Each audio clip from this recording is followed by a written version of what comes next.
Run! All right. Oh, I need to do this. Oh, yes, please. All right. Thank you, Josh, for leading us in. It was visual. It was visual. Yeah, you counted us down. Welcome, everyone. Happy Monday, or whenever you're listening to this. We are doing this podcast called the AfterWord, and the hope is, or the thought behind it is, that we would be able to, on Monday, walk through the passage we learned about on Sunday as a help to our church. So this is primarily for our church. If you are not from our church and listening to this, a question for you would be, why? No, not delete. That. Oh, delete that, yeah. No, we're glad you're listening too. But our hope is to draw out more from the text, maybe things that we weren't able to get to in the sermon, or things, ways in which the text applied to us. So that's our hope. That's why we're doing this. We love getting questions from people throughout the week, too, that we can add into this. This week we didn't get any, or if we did, we haven't gotten them yet. So maybe fewer listeners. Oh, that's what, yeah, our listenership is on the decline.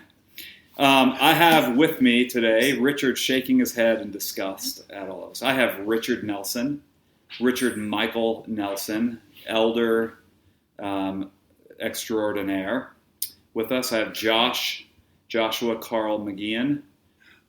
Good to hear you. Yeah, okay. And then we also have Carrie, don't know her middle name. Oh, she's just going to leave it there. She's not even going to tell us her middle name. I'm not. Joy. I'm going to tell you. Carrie Joy. This Genevieve makes it fun. Nevins. Okay, let's go with that. With us as well. So that's who we are. Here's a question. We're going to start with a question to get us going because this has been really boring so far. So let's liven it up some. Where did you honeymoon? When were you married? If you remember, hopefully you remember because your spouse may be listening to this. When were you married and where did you honeymoon? Shall we start with the oldest? Oh, sure. Go ahead, Josh. Richard? Oh. How come I always have to go first? You don't have to. I tried to. But I will. Okay. I will. Married August 4th, 1979 in Fayetteville, Arkansas. We went to Eureka Springs for one night and then to Lake of the Ozarks to a place called Tantera. Oh, yeah. Yeah. It was there. It was awesome. Good. And you're still happily married? Still happily. Happily? Happily married. That's great. Yeah. To your More mature love now than then, I would say. That's great. It is. I think that's a song.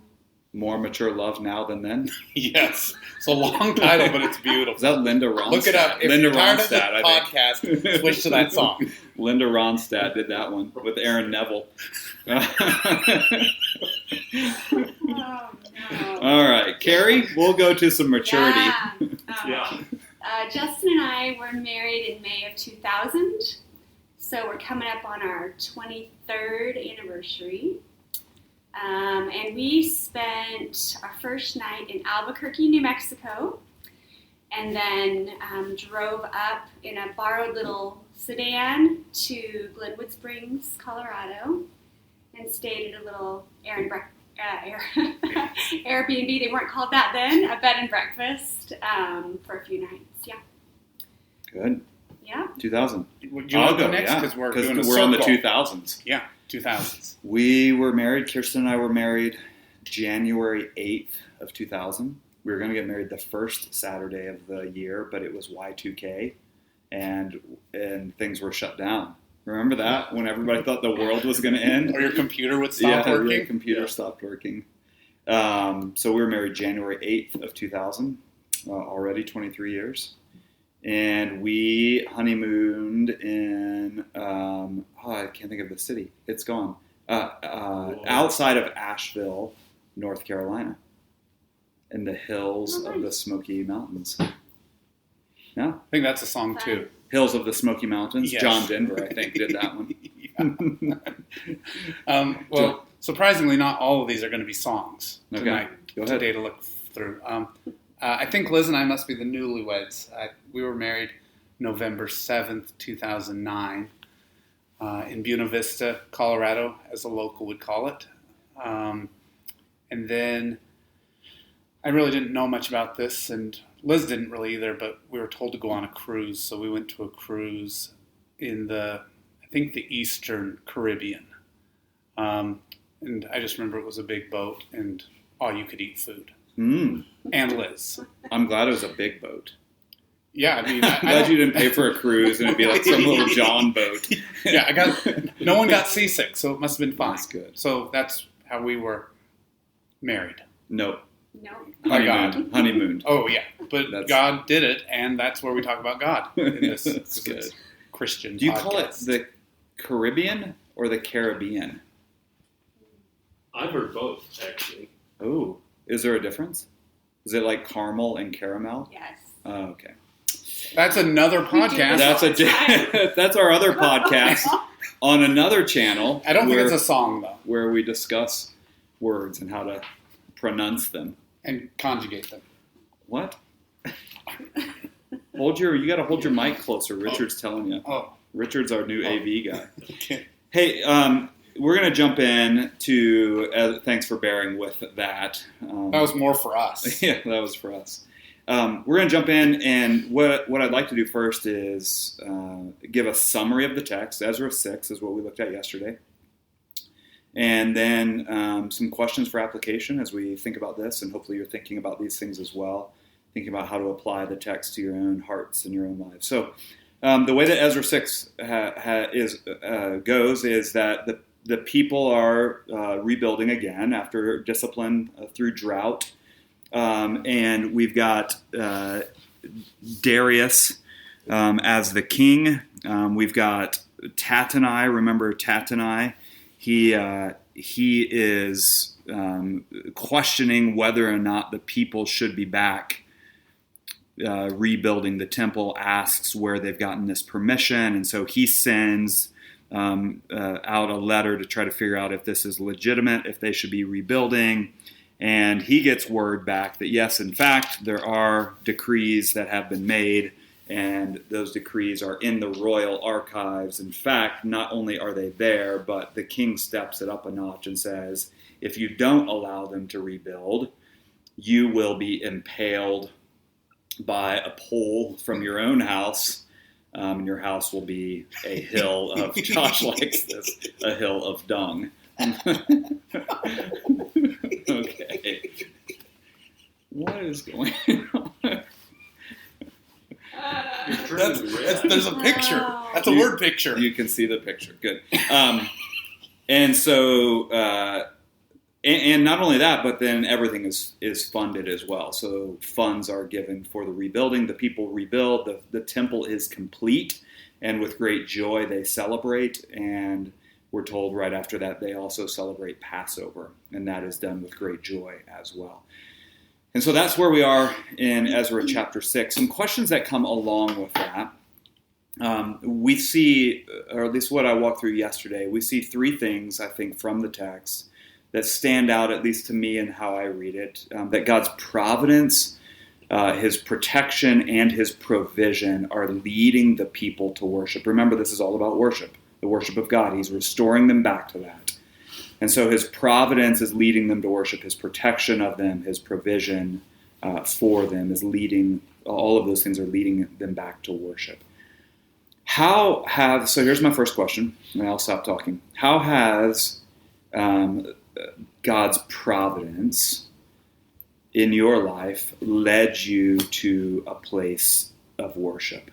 For the people, I'll explain again, the people, they have been led back to worship through God's purposeful sovereignty in these pagan kings providing a way for them to rebuild the temple and worship. Have you all experienced ways in which God's providence is shining forth, just very evident that he's purposefully leading you back to worship? Anyone? I'll start out. Yeah. I'd say his providence in bringing me to faith in Christ was a very apparent thing, even though I didn't know I was going through it at the time. But all the little things and the people in the history of my life, in all my bumps up against Christians and hearing and seeing their life, hearing the gospel, and eventually becoming a faithful follower of Jesus is what I would like to think I am. Hmm. And I can just look back and just see all those things were not a coincidence. Yeah. And it was the right people at the right time saying the right things, and it changed my life, and I've never turned back. And it's not only did it bring me to faith in Christ, it has been sustaining me in my life as a follower of Jesus now, and will take me home to glory real soon. Not real soon. We're asking. Richard, we've talked about this. I long to be with Jesus. That's understandable. Yes, we should look forward to the coming of Jesus. We want you to be with us. Maybe it'll happen before this broadcast. Yeah. Okay. Would it be helpful?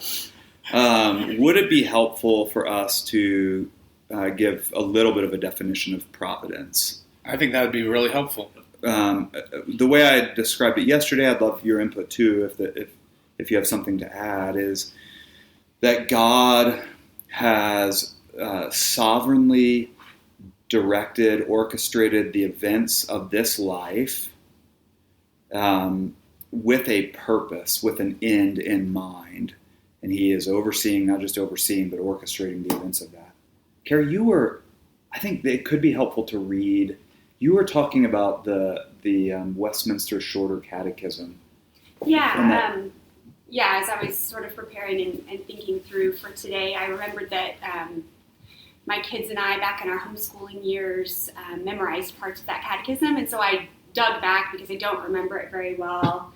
And there was one piece that was speaking of God's providence, and it says in number 7, the decrees of God are his eternal purpose, according to the counsel of his will, whereby for his own glory he had foreordained whatsoever comes to pass.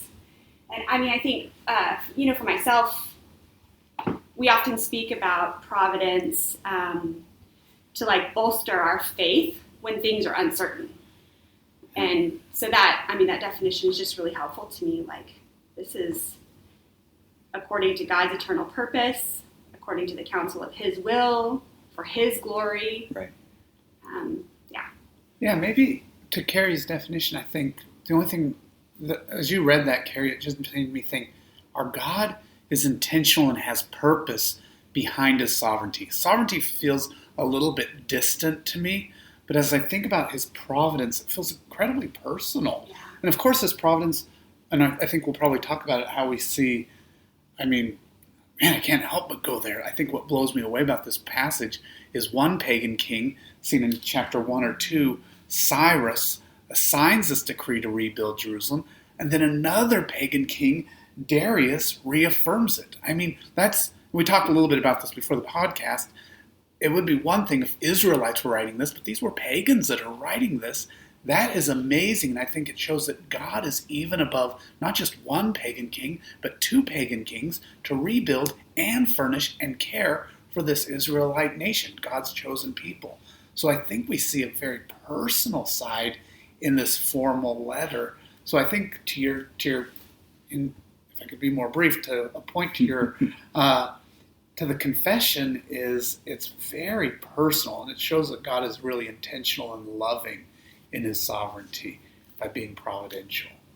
Yeah, I think we often think about providence in terms of, wow, look at the great things God has done. And that's true, absolutely. I think the harder things to think through are, wow, here are some hard things that we've walked through that haven't been as fun, and yet God is over them as well. I was thinking about, I was telling these friends earlier about the song by William Cooper, Old Hymn, and he puts this juxtaposition in there of how we don't see through the hard things what God is doing in good ways. He says, one of the lines is, "Judge not the Lord by feeble sense, but trust him for his grace. Behind a frowning providence, he hides a smiling face.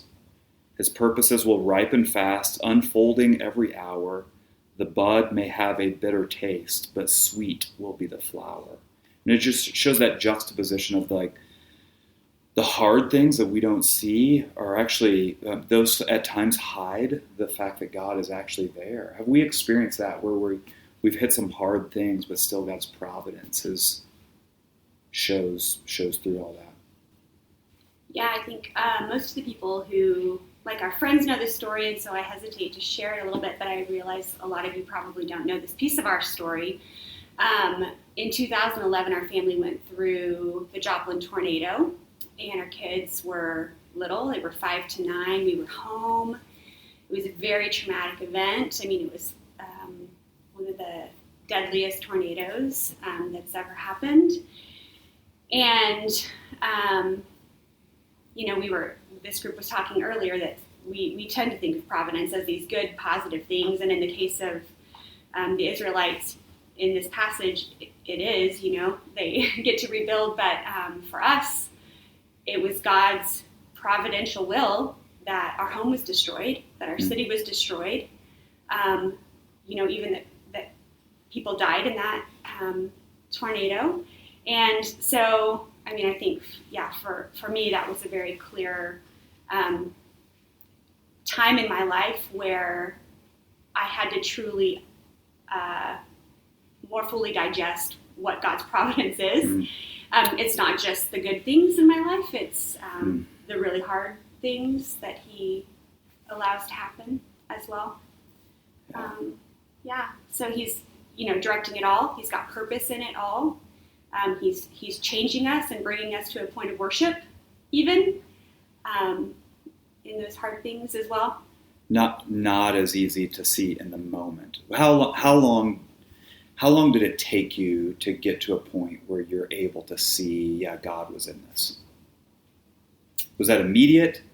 Was it some time? I think because because we were alive, and our kids were alive, we were able to rejoice immediately.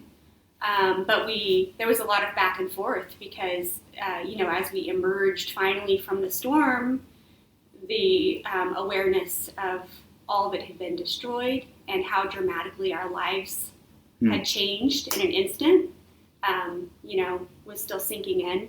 So lots of ups and downs. We were able to rejoice immediately, but then it took some time and for some of the other things for us to be able to say, okay, God did this, and this is for our good and His glory, and that probably wasn't our first thought. Yeah, I can imagine. Yeah. Anything else to add there in terms of God's providence leading us to worship? Yeah, it's interesting. That's actually helpful, Carrie. That actually really plays to my heart, and it brings me encouragement. And we talked about this earlier, specifically how in God's providence, in His intentional sovereignty, along a timeline, there is both difficulty and hardship that He allows, but also just amazement in the things that are worthy of worship, that are actually beneficial or helpful. I would say that's been a walk I've been walking more recently in the last 6 weeks, 7 weeks, having a stroke. And just, the worshipful part is I'm alive. I think as I go to doctors, I have 3 doctor's appointments this week. And as I see neurologists and GPs and OT, PT, you name it, there is this is unbelievable, this is miraculous even from people who don't know God. And I would say it's God's being providential, but that doesn't make it easy.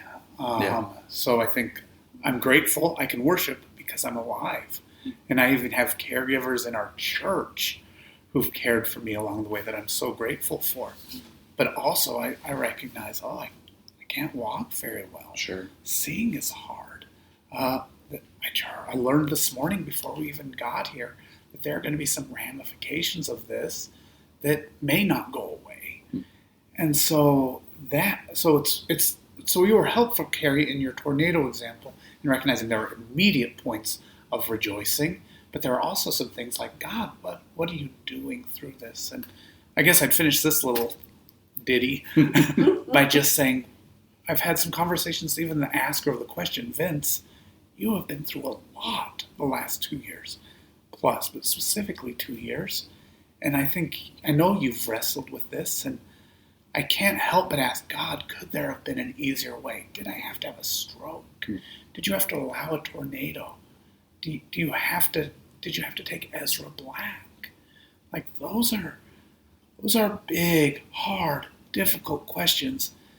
And I think in that we can see things that are worthy of worship. But I can't help but be honest and very vulnerable and saying, I wish there was an easier way. I wish that for our people. As I talk to someone who's lost a sibling or a spouse or a parent, those are or even has back pain or an incurable disease. Those are really hard, providential things that a good God allows. Yeah. Yeah, it's hard. But again, I think we what was the line of the song? Behind the frowning providence, we see God's smiling face. And that may not be in this lifetime, right? And it may not be. And I think there has been beauty. I said this earlier before the podcast. There has been beauty for me in stopping and concentrating on God. And I think just seeing his character, sitting in this room with the three of you, you asked what has been helpful for us to see God's great care and love. And I think I need Christian community. I think I've told all three of you guys this. I need to be here during this time. Yeah. So I think there's great, as we sit with God, even in the hardest of times, we can see his care. Yeah, that's good. Let's move on to protection. How have any of you experienced the protection of God that in such a way that it has led you to worship? We talked about this briefly earlier, that we probably don't know all of the ways that God has protected us. We don't know, not probably. We don't know all of the ways that God has protected us from real harm, that even that should lead us to worship. The fact that I said this yesterday, if you woke up this morning, that's a piece of the way in which God has designed our bodies our hearts to beat and our lungs to breathe and our brains to work, or at least parts of our brain to work. I see what you did there. Yeah, that's fine. Even that is God's protection, his hand on us. Have you experienced ways that God has protected you that have led you to worship? I cannot think of real dramatic ones like Sure. An airplane that lost all of its engines and then it came on at the last minute or something like that. But there's, times we've driven and we've had like fairly close calls with an accident or something like that. And even going through all the COVID thing that Karen and I have weathered things pretty well. We're grateful for our health. And so it's a lot of different ways. Sure. Not necessarily dramatic ways. Yeah. But then I think God has given us just the ability to see these things and recognize the smaller things add up to big things. Yeah, I think that's helpful, Richard. I think we often are looking, whenever we hear that a question like that, we often think of, oh yeah, there was this one time, like you said, engines of a plane or whatever. But the countless ways in which God has protected us that may seem insignificant, almost to the point where we take that for granted. That we don't even think about the fact that when we get in a vehicle, something ought to go wrong and it does not. Or whatever, fill in the blank. So I think those are practical, physical ways. But I think there are spiritual ways that God has protected us as well, where we left to our own to ourselves without the Spirit in us, we would be head over heels for some sinful inclination that we would just jump into, that God has protected us from. The attacks of the enemies that might spiral us out of control, that we would believe God has protected us from. And I think something that has come to my mind recently, and I've had to hang on to this, is that God's protection is often seen in an ultimate way or in an eternal way. That we would want, so for us, we would want Ezra's healing. And that was not in God's plan, but we know that ultimately and eternally, God has protected Ezra. He's held him. So I think there are ways, spiritual ways, and also eternal ways as we think about protection. What about provision? God's provision of us. I'm thinking specifically of the ways in which these pagan kings provided for the people to build the temple so that they could worship a God these pagan kings didn't even care about. That's a radical, sort of out there idea or way that God has provided. But have you all experienced ways that God has provided in such a way that would lead you to worship? I know there's a lot of overlap in these things, right? Providence, protection, provision. But can you think of anything specifically where God's provision has led you to worship?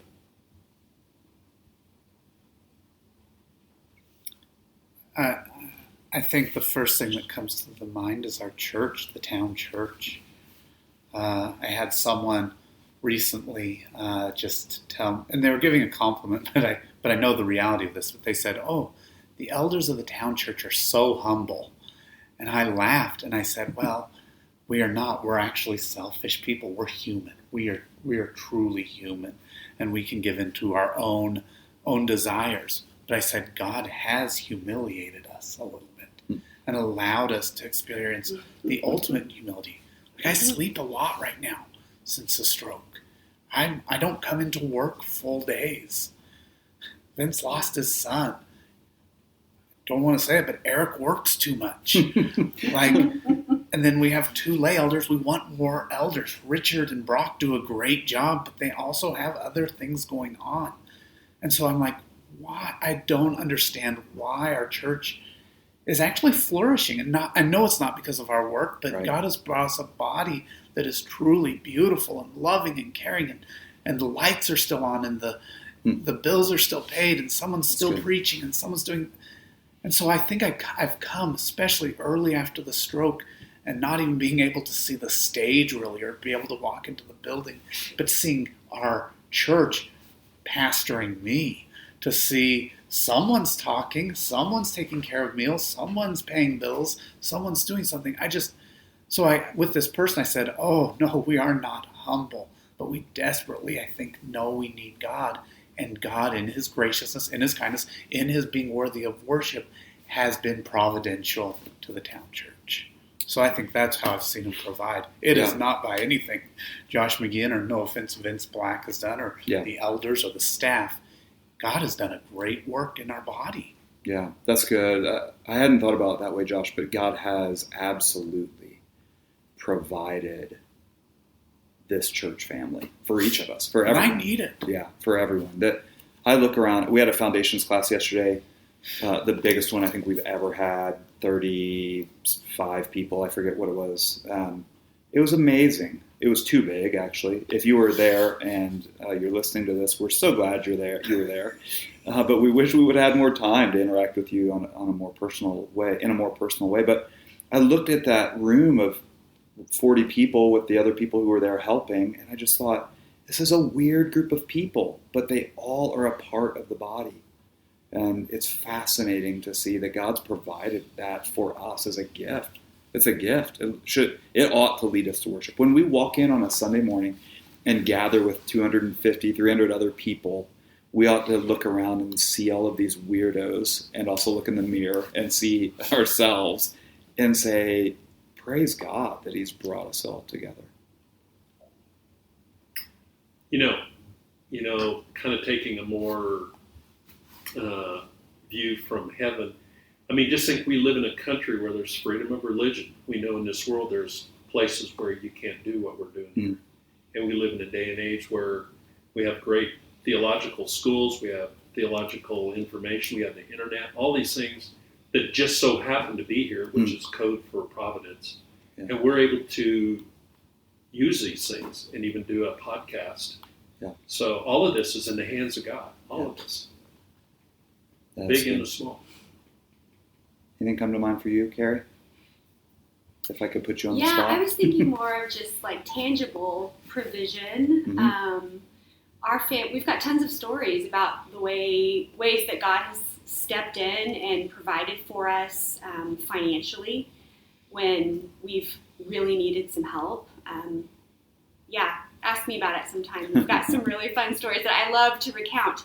And actually, it leads me to worship because these are stories I tell and tell again. And when I pray, I often, look back to the ways He's provided throughout my life and look forward, and it leads me to worship. And we've seen some.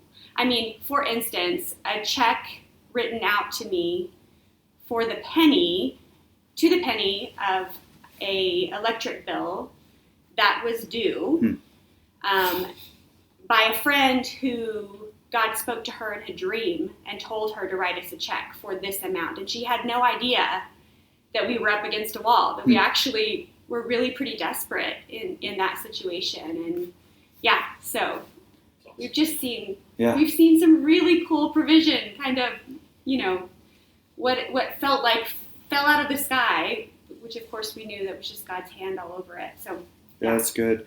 I think I love it, Carrie and Richard and Josh, all of the different stories of how God's provided. And here's where my mind goes. Sorry to be the downer or the cynic or whatever, but if none of those things happened, God's still providential. He's still at work. Yeah. And that's hard to grab onto. If the check didn't come, right, He's still God and worthy to be worshipped. If we didn't have amazing people who were a part of our church and they were all losers, God's still God. Yeah. And if, on and on, right? We could go through all of the if. God is still God. And that's really hard to grab onto and say, yes, He's still God. Yeah, I think in that, and I was mentioning this before the podcast, I think that's why even the spiritual disciplines we do, to use a religious or Christian word, the practices we do as Christians of sitting with God, I think that has genuinely helped me. And I've had a lot of hours just to kind of sit and try and figure things out over the last month. But I think even if God didn't provide the check, even if God didn't provide the freedom, even if God didn't provide the people, like He provided His Son. I mean, and our church talks about that every week. Like even if I had nothing, even if I had died, even if the tornado had caused even worse damage, His providence, His good plan, His personal plan included Jesus. Yeah. And I think you're right, Vince. I think that is hard for me to grasp until I stop and say, and I think that's why the town, even before I was on staff, this isn't a staff promo, for the 10 years we've been at the church, that drew us is we always encounter Jesus. Whatever book of the Bible, whatever passage we do, we encounter a Savior who saved us. That's good. Which, here, watch this transition. Yeah, I'm excited about is this going to be mic drop? Yeah, because not really. Not really. Okay, sorry. No, but that leads us to joy, right? Yes. Or it ought to, and that doesn't always, but it ought to, which is what we see of the people, right? At the end of this chapter, they finish the temple, right? They finally get to the place of completing the temple. We're told 2 or 3 times in the last verses that they did that with joy. They celebrated, and then later they celebrate the Passover, and that's with joy that they celebrate the Passover. And it says that God caused them to have joy. What causes? Can we just go around the circle quickly? What causes joy in your life right now? What brings you joy that ought to be directing your affections, your attention back to Jesus right now? So name it. It's not this cold room, unless we're hot, but we're not. It's cold in here. What brings you joy right now that pushes you to worship? Go. This room. Sorry. Vince. I have recognized, you've said it for a long time, but we need community, and I'm recognizing it now. Good. I need my township. I need the trail. I need you three. You talked about the big church, what a gift it is. I'm like, being in this room is a gift. I could be taking a nap right now, but I need this, and it overwhelms me with joy. Good. The scriptures, and we all experience when you're just reading along, and the scriptures will say, like this morning out of Colossians, it says that he was even talking about Christ as the head of the church, and that all things he would be preeminent in everything. And I just think, wow, Jesus being preeminent in everything really comforts me. It excites me, and this is where our destination. Yeah, it's good. Carrie? I'll have a superficial answer. The warmth of springtime kind of on its way, just the little tiny signs of spring coming. I'm that annoying person on a hike who's pointing out the bark and look at this little plant and ooh, smell this and check out this moss. And so that's not annoying. Any little sign. Yeah, Richard's getting all giddy over here. Yeah, the signs of spring make me really full of delight. That's not superficial at all. I think that's great. What about you? I was thinking about my day. I'm thankful for the cup of hot water that I had. It's cold in here. Carrie brought donuts, and there was an apple fritter.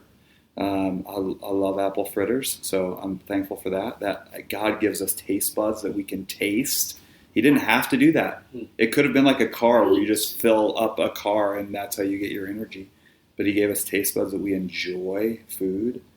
I got sleep. I slept last night. I was dog tired last night, and I slept. So there's a lot to be thankful for. I think about the people rejoiced at the finished work of the temple. There was joy there, and they acknowledged it.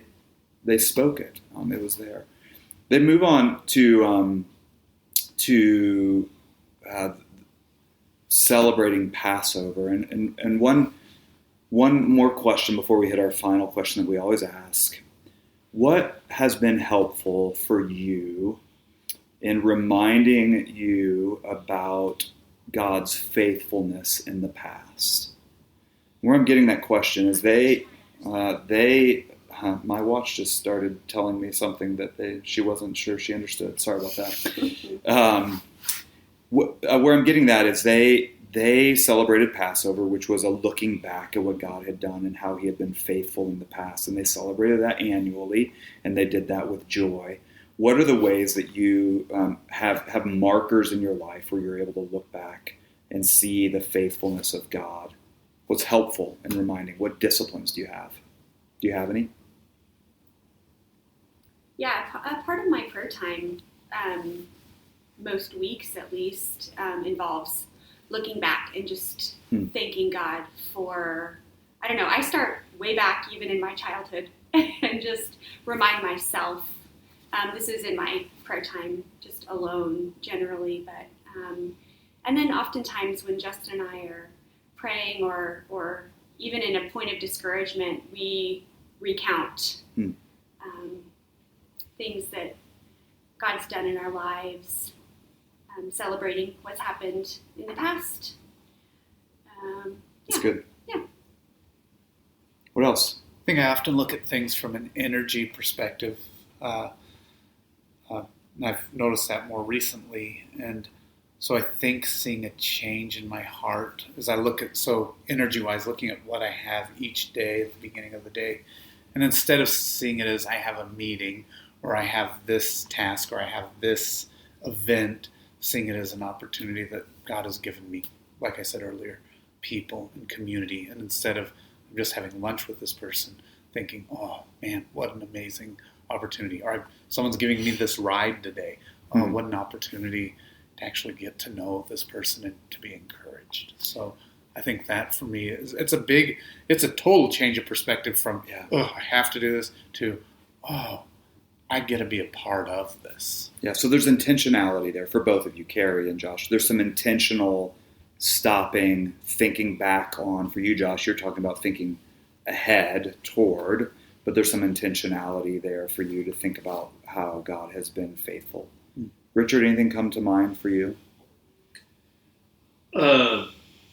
Just reflecting kind of back on our lives and where we have been, as Karen and I, and how we started our journey, and just this faithfulness of God down through the years and our different moves and bringing us here. And this is a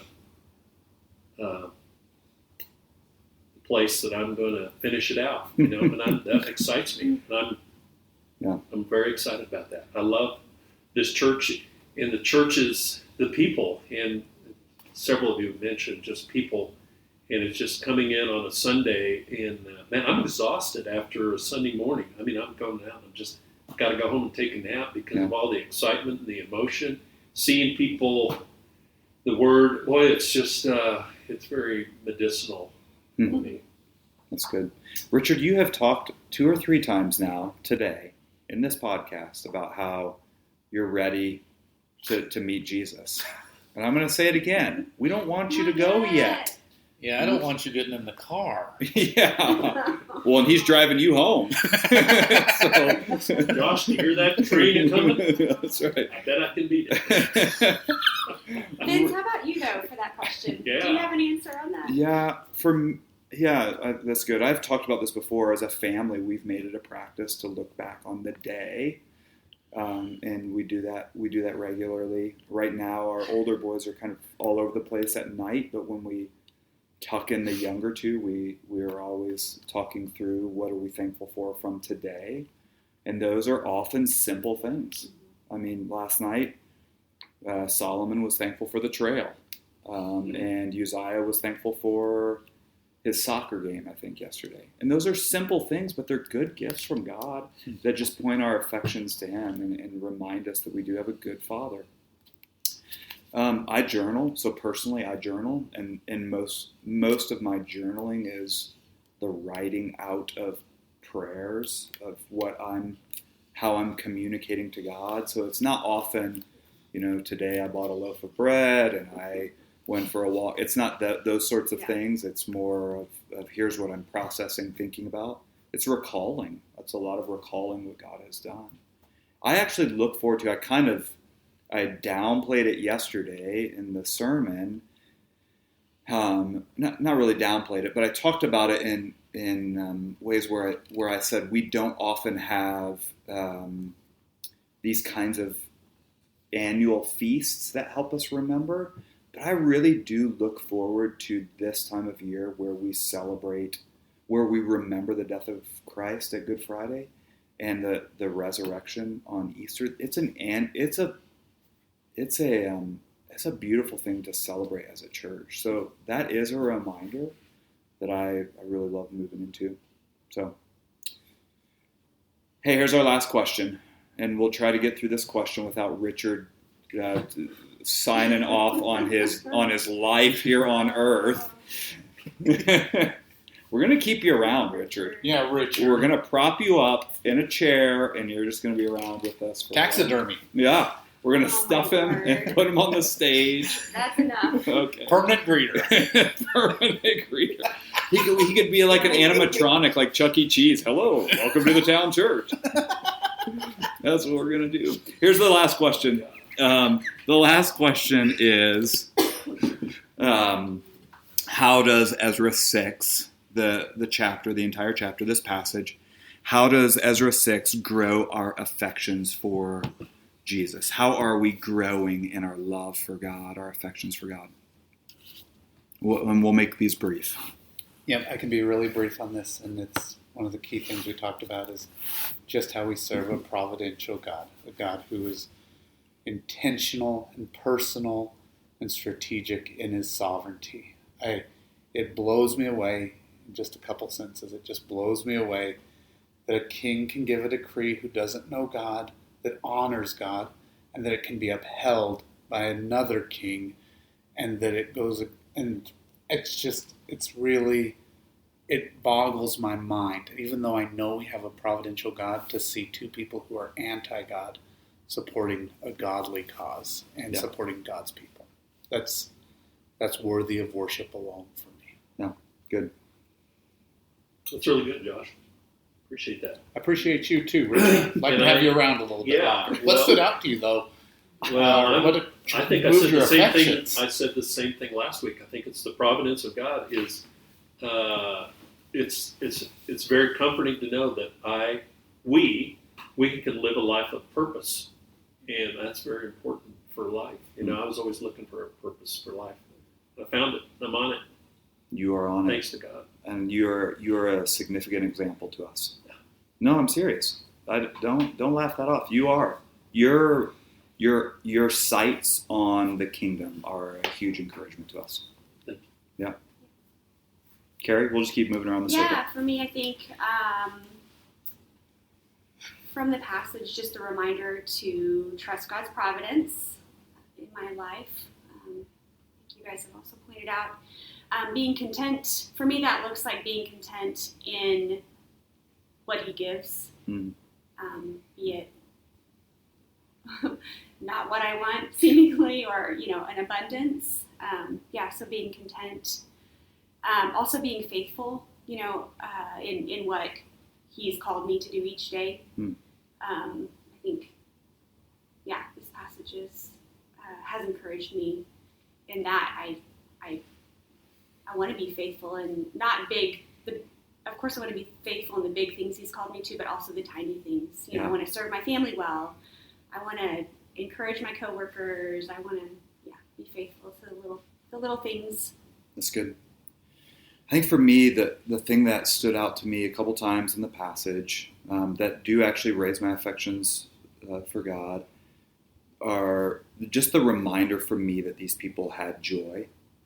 They had gone through a lot and had weathered a lot of stuff and faced opposition and still had joy, and that God had caused that joy. And so that we have a God who causes joy, I think brings me growing affections for Him. That there are times in life where they don't feel all that joy filled, but we have a God who delights in giving us good gifts, and one of those is that He would fill us with joy. So that's that. Hey, that's good news. That's good news. Yeah. It's the best news. It's the best news. Yeah. Thanks for listening. Thanks for joining us in our fumbling along with our thoughts and words here. This week we're doing 2 chapters, chapter 7 and 8. So the next podcast is going to be 3 hours long. The next sermon is going to be 6 hours. I've asked Justin to prepare one song, and that's all. 7 and 8. So read ahead. Look at what we have. We're glad you listened. We're thankful for all of you. Have a good one. Bye. See ya.